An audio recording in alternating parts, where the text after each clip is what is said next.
Siyanibingelela abathandekayo ekuseni egameni likaJesu Nazaretha ngokaMalambe sibonga ngivela lapha kwaNyamazane sisekhona ke bathandekayo nakulonyaka enkonzweni yomthandazo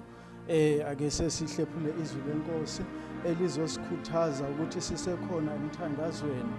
kumele sithi siqeda ukukhuleka kube sekukhona la sesizuze khona impilo zethu la sezithuthukele khona lapha ke emabhayibhelini wethu encwadini yesibili kaTimoti uchapter 2 kunamavesi nje amabili engizoqela ukuthi abazalwane siwabheke khona lapha kuverse 20 no verse 21 okufundeka ngalendlela uthiwa ke la kuverse 20 kepha endlini enkulu akukho izitsha zegolide nezesiliva kuphela kodwa nezemithi nezebumba ezinye ezihloniphekayo ezinye ezingahloniphekiyo ngalokho uma umuntu ezihlanza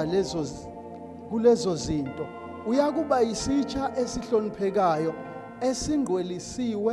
esinosizo kumninindlu esilungiselwe umsebenzi wonke omuhle ngiyaqabanga ukuthi injongo yethu ukungena kulomkhuleko ukuthi kube khona izinto ezisalayo siyafanana la nezitsha uthi umphostoli Paula eluleka uTimothy umfanisa ibandla likaNkuluNkulu noma abantwana bakaNkuluNkulu nezitsha uthi emzini uthi umninimuzi unezitsha akhetha kizo ukuthi azisebenzise okuya ngokuthi ihlobo zevakashi zinjani sesingena emkhulekweni kukhona okuningi uNkulunkulu esihambe wangathokozi ngakho esizothi masiphuma emthandazweni abese kathokoza ngakho haleluya uma ngabe uyiqala phezulu le chapter sithola lapha umphostoli Paula esamluleka uTimothy ukuthi kumele abe njani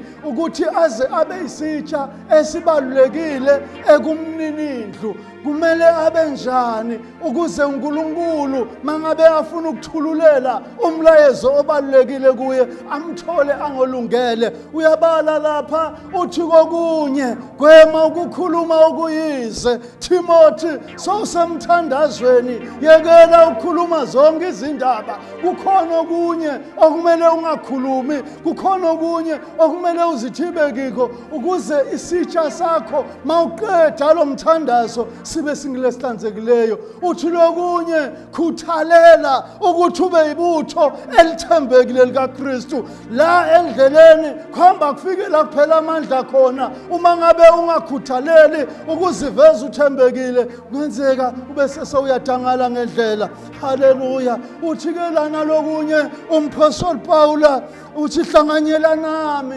njengebutho elithembekile likaKristu enhlizweni zethu kumele sihlanganyele njengebutho elithembekile likaKristu ukuze ukungena kwethu kulomthandazo kube nesibusiso ukuze ungena kwethu kulomkhuleko kuhambe kufike kuyiguqule impilo zethu uthi lana kule verse lokugcina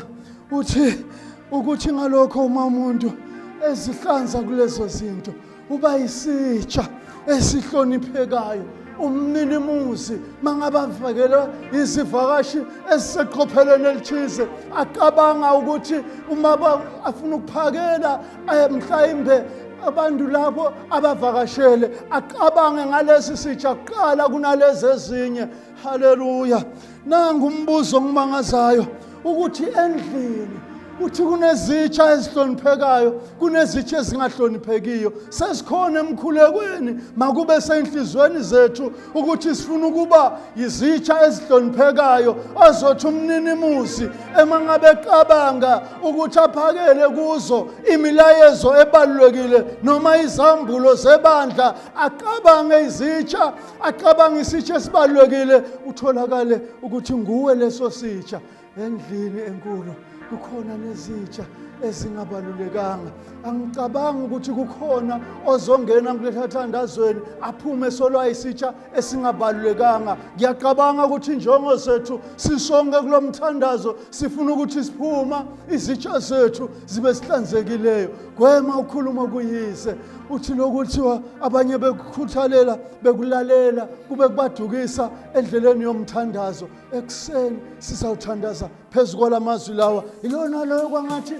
kuphela lo mkhuleko abese kasihlanzisile isitsha sakhe umninimusi ubaba wethu osezulwini mayecabanga ukuthi ngibani lengingamthuma athole ukuthi nawe ngomunye walabo isitsha zabo esezihlanzekile ezimele ukuthululela izindaba ezibalulekile ezasephezulu. Siyothandaza baba wethu longcwele sesikhona kulomthandazo. Siyakunxusa Nkosi nasi izitsha zethu sihambe sasingqolisa ngokunakha okuningi ukungabi disciplined kwethu kuhambe kwasenza saba izitsha ezingakabaluleki. Kodwa namhlanje sesikulomthandazo sifuna baba ukuthi siqeda izitsha zethu zibe zingilebahlele esihlanzekileyo ezizothi uma ngabe ufuna ukuthululela izindaba ezibalulekile ezebandla lakho ufuna ukuqushisa isizwe sakho uthola ukuthi izitsha zethu zingilezihlanzekileyo.